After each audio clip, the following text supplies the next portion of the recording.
mi zo te YouTube channel nei kan om nuwa la chung jing a chon channel rin tlak deuh le chen fak om ka ti deuh te heng ho ka en na sa a RC official channel te po hi ka channel ngai hlut deuh mai nia ka en na sa react hi ka nei le zau thina react te po hi chung jing a chon tunami hi lelama inven nan te awareness a tha min ka ria chuwang chonin kar ek chaka chumi pialama chonin soi bel du le soi chak kanga riawa he mi subject a hian chu kar ek than pakhat ani buk le vek chawa e tun thum chu anula bel tha em ga bula hian a oma ka interview dona kan share thok angin kan ram le kan nam tunlai kan khovel din mun te kan thlirin ei kan chevel vai kan hanti te nam dang kan ti hote ai rel te lo lu tang phei hi chuanin an lo lu chho chur ni in an soya din ma ni loka ta khanin kanula then khat te chu pong sual an ni a chu tiang chuanin dik lo takin khoi khem thin ani ti te kan thria chung te wang chuan voin ni a he kanula then khat te strong moi lo ni lo sela kan zoram khupui chunga hianin kan hei sia kanula te harsana rang wang te in an du wang ni lovin harsana wang ten in zor te alo ngai thina chunga wang te chuan voin ni an ni hi kan nam dang te hian target na sa wangin engamo han zo kan duwa chu wang chuanin kan bula hian nula fel em mai an ming le veng ni ta chu kan soi lang don lawa kan thup sak lat dona engamo tong kam hi khatte zo tur kan han neya han zo don ani thenu chi baile idam thaim dame irisena te thamo chakop me alam ome ani lei kum za te hi min thil them kum som ni pathum kan ya mo san tung kum hi li ka thing don ani takchu chuan ani le hemi aizol khwa hi nge ni thing tlang lampang aizol a piang se lian chu kan ni ani takchu ne kan soita kan khanin veng te hele khami in ni na kha chu kan zo don lo che a ani le school te kal em meng thing e tu na idin hun school kha chu kala chuan school kha chu kala ani kal thui lu tuklo ni mo kal thui lu tuklo tu na chani chol to ta ani chu ani le nula nge nu thloi nula chu kala ni ani takchu ani le mangai te hi lo tong te em vai khat tal kan ti teng se tong vi siu siu thui chen de thina mi chen le chi ga ani takchu ani le ing wangin nge kan tiang e ni inzor ngai tur hian i lo om idin huna khami shil them imo hey tam takhi chu damdoi te kan tia sei phong me la damdoi man te lo tawa mi wang han te in de te lo hara chen kha chu chung ko boina wang te nya lon ten ru la din min khai nang lawa chan ke ni chu sei phong me la damdoi te kan tia kan in de lawa ruk te kan du lawa mi dang poi sei te kan du lawa nu le pa te vati boy reng nu le pa te paisa ru reng kan du lawa wang khan kadin zuar zu ni mai ma se chen kha chu ke mani damdoi te kan ni wain chen khat ka an vati ve vek chuang lawa sung ko har sa na tam tak nei an oma katya kha chu injustice ji bo sai ka chelao ani tak chu tai te hi poi mo khop mai ni ri lo hian min chim na sa ang renga abi ka kin dam do hian min chim na sa em maya a luar na sa em maya chuwang chonin khetiang lampang poi atam pha ani hian ka ria chan choi re he pa hian kum som ni panga je jot chu mun bu ka lo kai phar ve ta eng mo ton riat han ti la nia mai chana in mua han in po ta ka ti tia an soi chang te kan nei tin chumi pialama chonin chung malam panga chon ka ejon na te workshop ka nei thina workshop ka thok lop pa chunga chonin ka workshop de na khana zir lo nge a zir lu tuk po ka helawa hetiang ho tong khom na chut khom na om khom na in lu na bul chu tiang vela chong ka om ka oma ta chon hanin mua akumat lu na khatianga hanin mu ta ka chonin kan lo in nela kan lo in bia kan lo in koma eng mo han soi luai chang te kan lo ne ya chunga chon ke hi ne thil hriat bel du le thil hriat chak reng renga en tinamwa mi thil zo chu tum tang thin hi kania henga hian nia rui hlowa wanga ni inzuar hi antam em ma kan mei chiate achan chu nia tunla zu khwak hirania damdoi te pa khwak hirania thawa chunga wang chon zu khwak MLTPX kan man hianin damdoi hi min ti hluar pha ma em o ti te ril ruwa oma amara chu sinot anga statistic ne na han ti chiama engkim han nei ero kanilawa amara chu kamit mu le ka khriat te hianin thil tam takaro chu min zir tira min hril hria katia engponi che en photang a chan le wang ka rang khau manga te ro ani tak chu chon ani le damdoi ti na chu arei ve te em reve to timela o reve to akum te kha soi the angem kum ni chu ka ti ve to ala rei lo chu chum chu taro ani chu engwang nge damdoi chu iti ti la ithian ten an som chege nangman i chak ve wang nge ke ma hian ke hi chan te ti da na ong che ni ka ya mo ke chan te kan damdoi he ka anti sup ta le I ka soi tel du chu lin kan ti mai ta kul nang ni chon kul tin in sianga hi kan tia kan za te nen kan ti pola chon I sleeping pills te kan eta sleeping pills pop kan lo ti mai ta sleeping pills te kan eta chon ti kan diu ha kan hip en lo ka tia diu ka tia I khami kan ti zel na khan damdoi ngom na lo oma damdoi ti na chon number 4 ti khan kan hip chawak ke ni chon chest kan ti ta kan chest chauta chon kan chest sa ti khan kan chu ni mai ani tuna asoyang khanie damdoi ti chana hi chana bul chana chu damdoi hen ani phong lo tlang puya number 4 ngat phai chu ati number 4 ati hal top ang chi chu om tho ma se an tam lo tlang pui ni tuna soyang khan step by step te hen a chho hi an tam ve thina baka thian te ne na han rui khatianga han om te anum do na ring thian te awanga ti hi mi zo chong kan tam tlang puin ka ria thian te ne na han ti ho han rui ho chak te tin chen ka chu thian ten mai za wanga rui tran te po hin om thowa rui the til ti tran te khatiang chi te po kan om thowa chen khate ro mani chak wang shim te a rol u te midang rui te han muwa nom pel rio ngai te tin chen kha chu kan han tleirol tangwal nula tangwal rim kan nam cho chon thil thar tem du le thil thar mu cha ka wang henin ton bel cha ka wang hen kan hring na henin nia rui the thil poi kan la lut ve fo thowa chunga chonin nia heti ang hun lai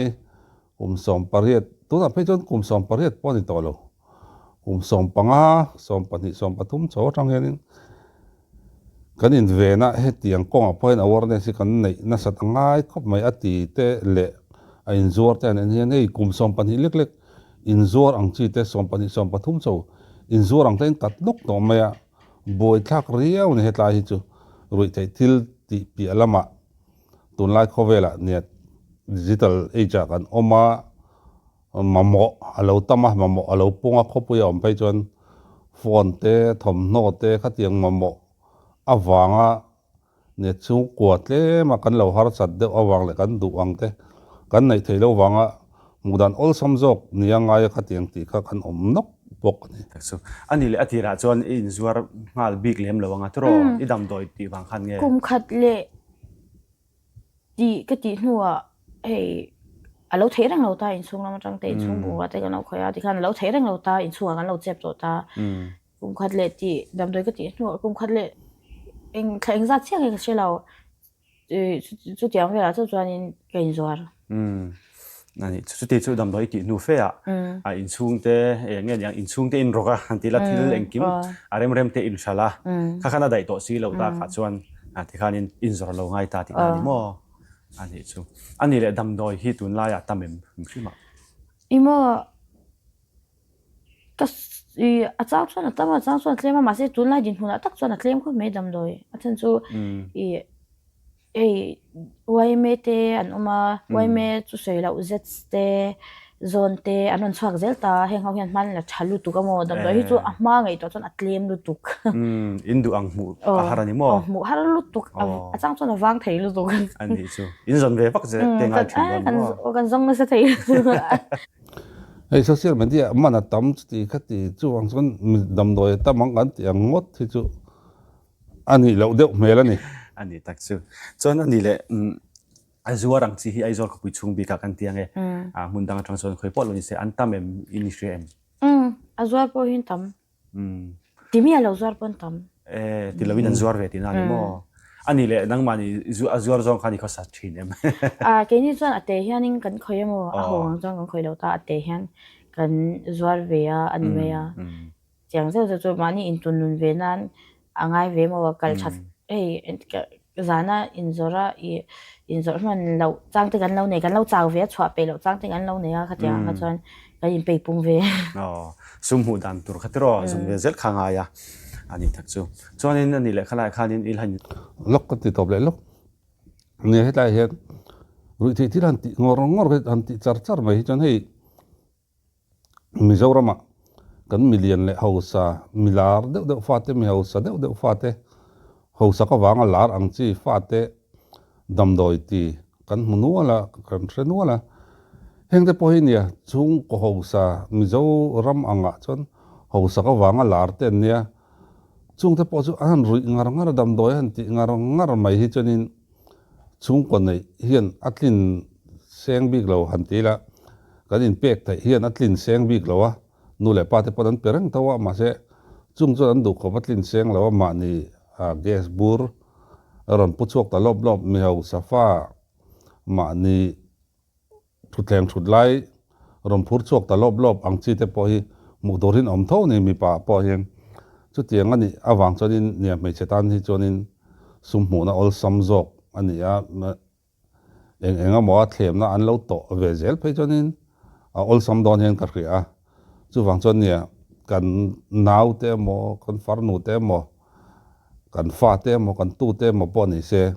hetiang kong zong in zirtir na hi kan nei that hi atul le in ka khria achan chu tu lai khovela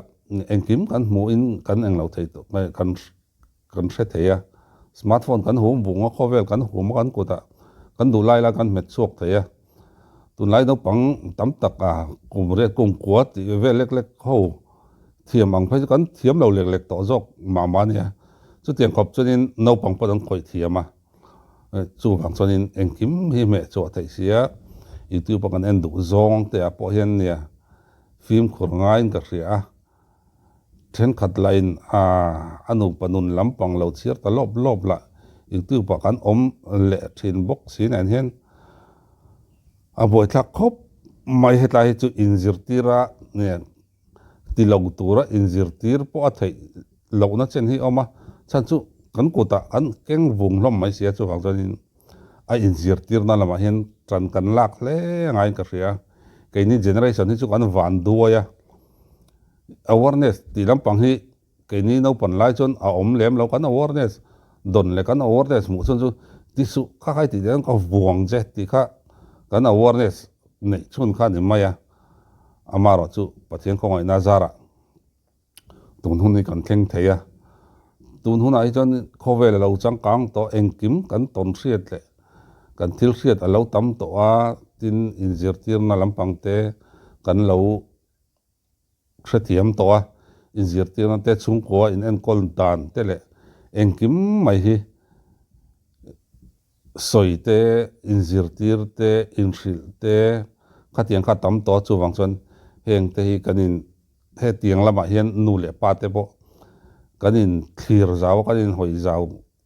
hi angai khopin ka ria achan chu nia youtube kanan ena kan du ang me chok rengot lawin apoi mo kan tu le fa te ta na poi mo tur te puitling po yang kan en nem pe angai ka ria zuar ta khala kan zo chodu deu che in zuar ta atira chuanin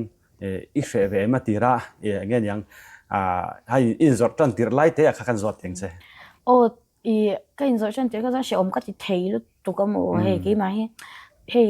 midang bula te mi chan mi shemi alo ka kim kia ti khan hey ki mak introvert pha lek ta i le mi zong in an shetura ka ngai i se am ko ma se area ngai kan lo nei chau me ani takso ani le kha mi izor kha arai to em kan til azel te ang rei na we kum tling to em kum chu tling na we kum chu la tling na tharu chu ni ve to ani takso chuan ani le khala khan ani le nang ma ni lo dor thin tu ga khan kan tiang e tam takhian pa an tam an ti thina khala kha adikini shem o mi pan tam tlei rol pon tam chalai de kum tling lo te ponom ma se kum tling lo ho chu kan lo hlau ve thin thaw mo i kum tling lo te kan rual pui thau te pon tam lu tu i patling chau pon tam lo i kan rual pui te pon ran tam lu tu ani chu chu ti chu a soi thei tak tak lo ni chu to he ta no pang he ta pui tling tling a soi thei tak tak lo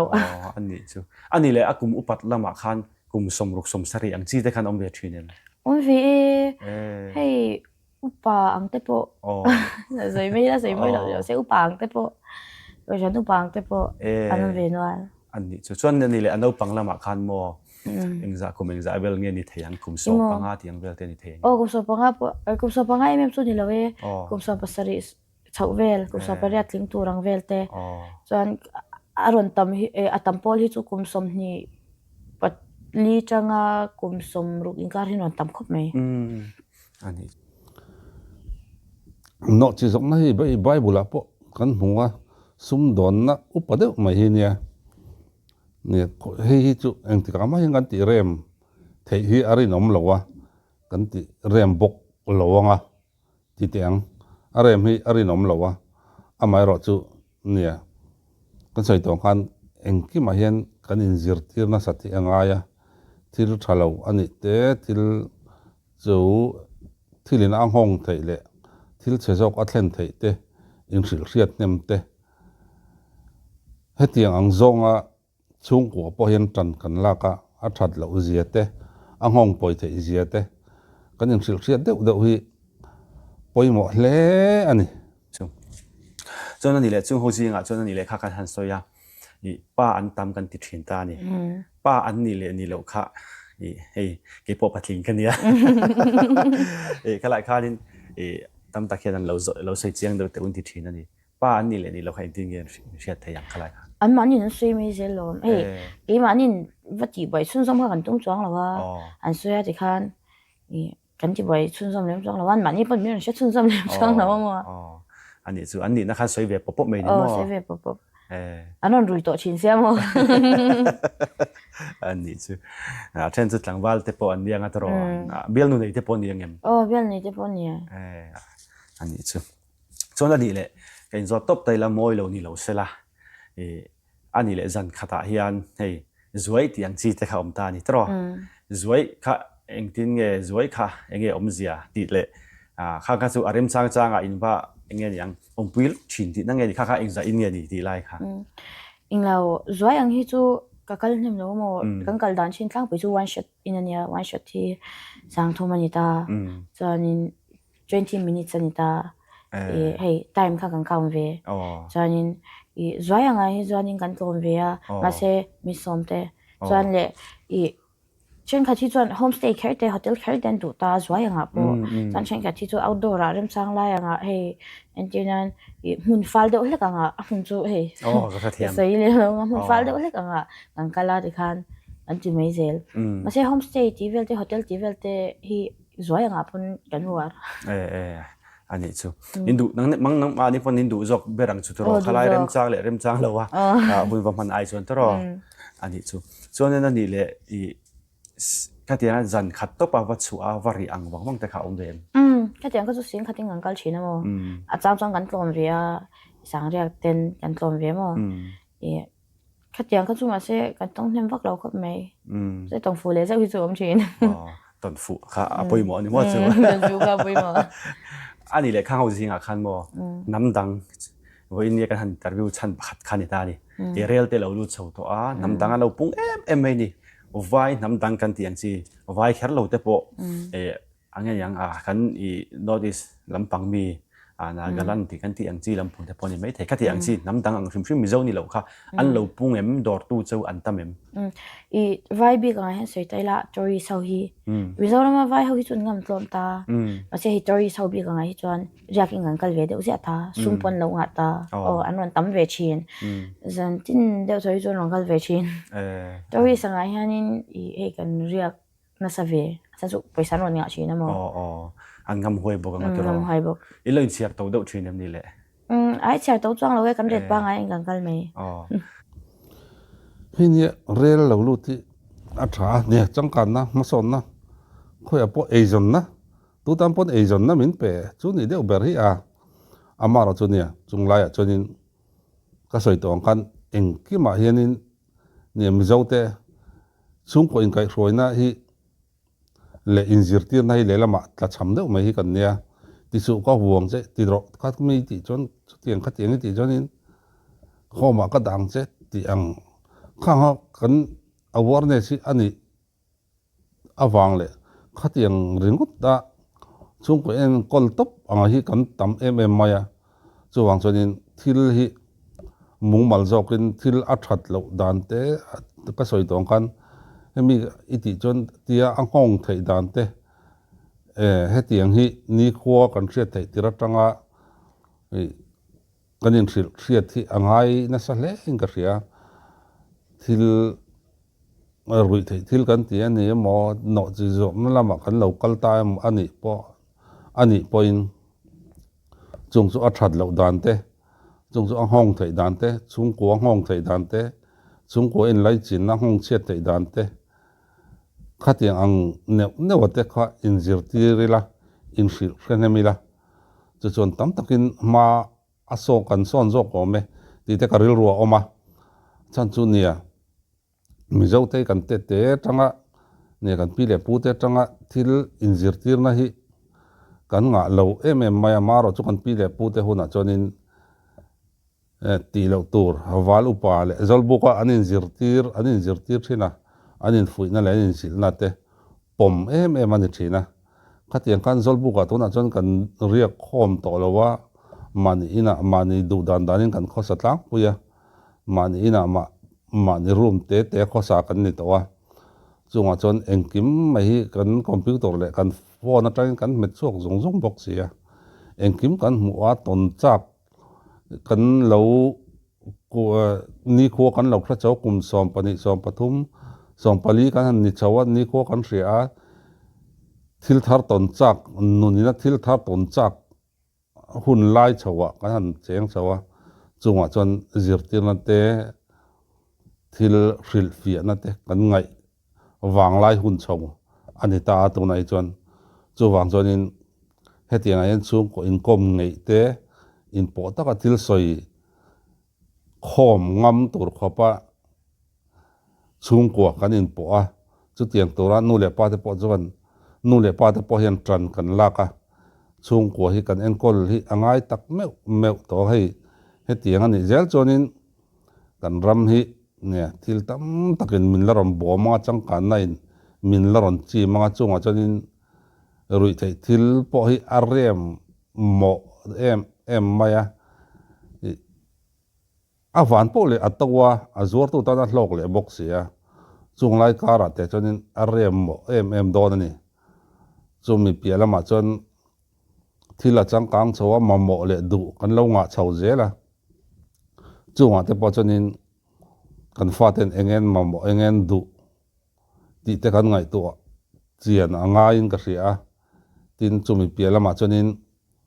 thil hetiang kan du le kan mamo te po in sil tona nia nei thei dan te kan ngai to a khatianga kan oman na tho kan in zirtir te anga in ka ria poimo in ka ria hei sung kan tuak thei dan tur te a tha zonga kan tuak thei na turang chi khatiang ne te kan in zirtira ma ni ke kan in zirtir ma ni ke din kan in zirtir hi a tha in ka ria hisap nun dan kan en tona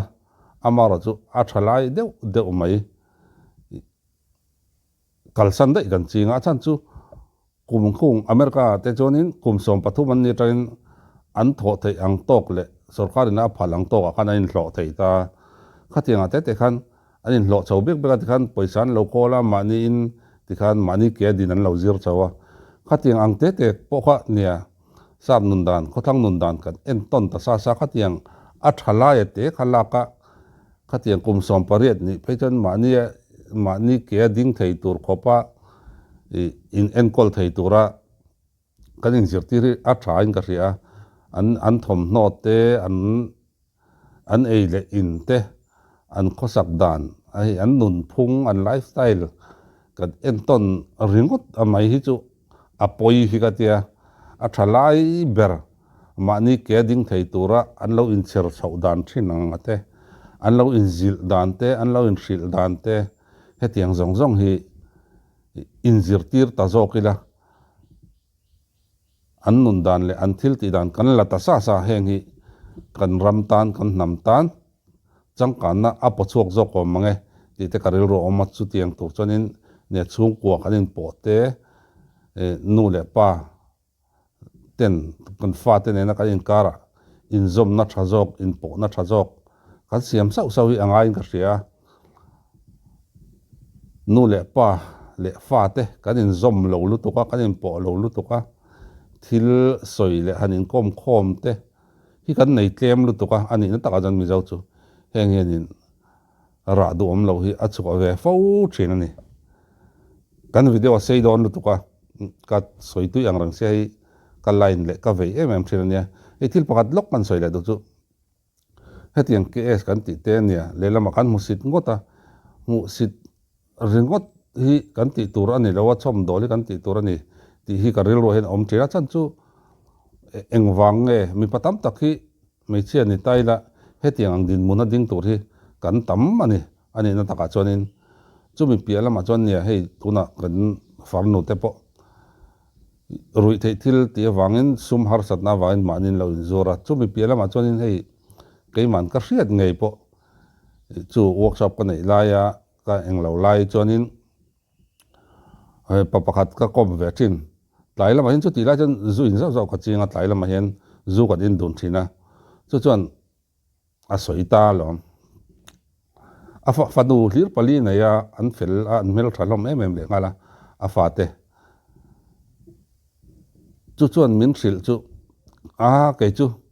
ka fa te na kina ai an nu om to box si lawa ti hian ka hawin kan oma nakina mi nan varjin ten la hon sak mai don se ka te ke chu an tlei rol chukol hi ma han varjin ka hong vek mai sin ti a fa te ka ti khan an nu pui ai o a mang maya ei mil tha tak an ni an fel lom ai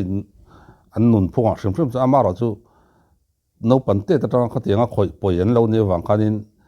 an mani khan thil tam tak he ta an sex hormone thandana te ka tiang kan thil ni khwalo kha alo om ta chu wang chonin ke san sok fai vek mai ni chu wang chon ke es kan ti te enge ra bi enga tanga ra bi tleu nge eng tiang nge an hur wang hrim nge ti te kan chik lem lawa chu wang chonin an chik lem lo kan musit topa kan ngai na lo topa kan en tiam top mai ni khating ang chi te hei soila in oil lawang ti turang chi nia ka soi tong kanin reha pa kum som ni panga mutbu kan lo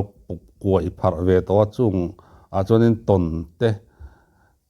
ka hriat te min thrila kan hriat ang chi te rap thak jok turang chi atamani chung chu soi vek sen ne lo video thui don lu to ka khatianga ma ni hring tu pa ngai te na no pang te ni an lo khoi poi khatianga i thil kal chawa nun khuwa diklo chauta te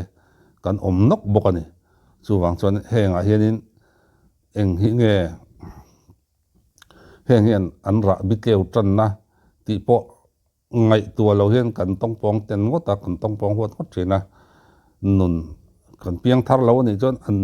an nun dan le ke kha pathian mit mo kan in ang veka piang thar lo khra mun kal tur vek kan ni chu wang chonin in ten ton tur phoi kan ni chi alo chu wang chonin